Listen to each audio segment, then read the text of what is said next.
दोस्तों ये जो सॉइल मिक्स बना रहे हैं, वर्मी कंपोस्ट सॉइल है, डिकम्पोज गोबर खाद है, काऊ डंग जो है, थोड़ी सी उसमें नीम खली है और कार्बोनाइज्ड राइस हस्क है और थोड़ा सा एप्सम सॉल्ट भी डालेंगे।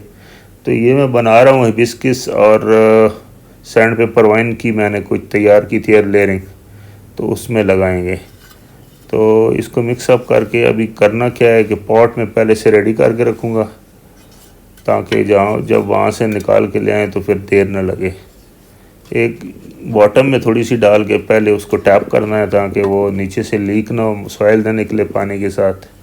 ठिकरी तो रखी होती है लेकिन फिर भी ये थोड़ा सा एप्सम सॉल्ट डाला है ताकि रूट को ज़रा बूस्ट अप करे, क्योंकि इस बार थोड़ी सी जो रूटिंग है मुझे लग रहा है कम हुई है, तो 3 ही मुझे नज़र आ रही थी वहाँ पे, तो शायद सॉइल मिक्स नहीं बना था। मैं तो कोको पीट और पीट मॉस से लगाता हूँ एयर लेयरिंग, तो वो उसमें तो ज़बरदस्त होती है। तो ये अभी खैर जो भी हुआ है थोड़ा सा ट्राई तो करेंगे, एक आध प्लांट बन जाए। पिंक पिंक डबल जो है वो बहुत खूबसूरत प्लांट है। तो एक काम करना है, आपने इसको पानी दे देंगे और अपना जो कटर है उसको स्टेरलाइज कर लें, एलोवेरा लगा लें तो फिर भी महफूज हो जाएगा। तो पानी दे के अभी इसको थोड़ा सा ये सेटल हो जाएगी, नीचे कूल हो जाए। आए आप चलते हैं कटिंग के लेने के लिए। तो ये मेरा प्लांट है, अब इसमें काफ़ी फ्लावरिंग हो भी रही है और हुई भी है डबल पिंक का। तो ये हमने 3 इसमें लेयरिंग की थी और मुझे ये रूट्स कुछ नज़र आ रही हैं इसमें। तो मैं सोच रहा हूँ कहीं देर ना हो जाए, फिर ज़्यादा सर्दी ना हो जाए, तो मैं अभी एक तो लगाता हूँ, तजर्बा करते हैं कैसा है इसका रिज़ल्ट।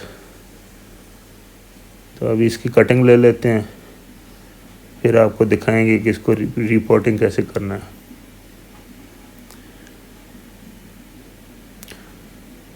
जहाँ पे एयर लेयरिंग हुई उसके नीचे से आपने कट करना है।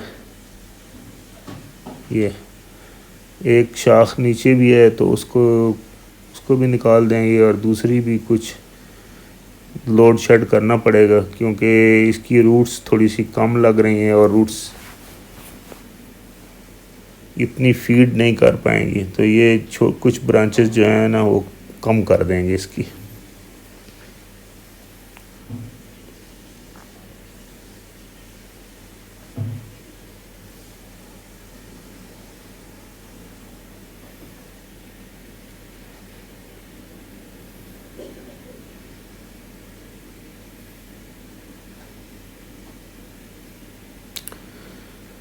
अच्छा, कभी कभी हम मिट्टी लगाते हैं तो वो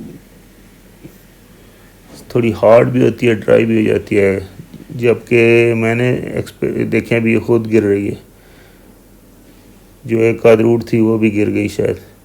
खैर एनीवे, कोशिश क्या करें कोको पीट और पीट मास ये मिक्स अप कर लें 50-50%, तो उससे बहुत अच्छा रिज़ल्ट मिलता है। इसमें 2-3 ही रूट हुई थी, लेकिन ये क्योंकि कैल्सिंग हो गई है तो ये होपफुली कि ये भी ग्रो हो जाएंगी। अभी निकल रही हैं रूट उसकी। इसको सेंटर में रखें और स्ट्रेट रख के फिर मिट्टी डाल दें इसमें। आजकल तो नर्सरी में ये प्लांट बहुत ही सस्ते मिल रहे हैं, इतनी मेहनत की ज़रूरत नहीं पड़ती है, लेकिन जो सेटिस्फेक्शन आपको ख़ुद से प्लांट बना के होती है ना, वो परचेज़ करने से भी नहीं होती है। एक सक्सेस मिलती है गार्डनर को। मुझे तो बहुत शौक़ है इस तरह की कटिंग प्रोपोगेशन जो भी है। मैं कहता हूँ कि मैं एक से पत्नी कितने बनाऊँ प्लांट, और गिफ्ट भी करूँ और सोसाइटी में भी लगाऊँ। तो ये एक शौक़ होता है आदमी का। तो मेरे अंदर तो बस एक जस्तजू लगी रहती है कि मैं कोई नया करूं और फिर आप लोगों के साथ शेयर भी करूं। तो ये हिबिस्किस तो गया अलग। अभी इसमें पानी डालेंगे और अब आपको दिखाएंगे। मैं इंशाल्लाह ले जाता हूं, बालकनी में मैंने लगाई हैं, ऊपर 2 वाइन्स मेरी हैं, सैंड पेपर वाइन। उसका रिज़ल्ट भी दिखाते हैं आपको और वो भी लगा देते हैं गमले में।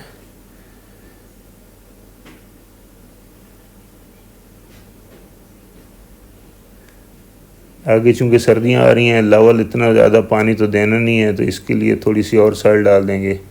ये जो टहनियाँ पड़ी हुई थी वो मैंने एज ए कटिंग भी लगा दी हैं और ऊपर से लोड शेड कर दिया है। और ये है जी सैंड पेपर वाइन, इसकी मैं कटिंग ले आया हूँ ऊपर से, और ये इसको भी लगाते हैं। Thank you very much.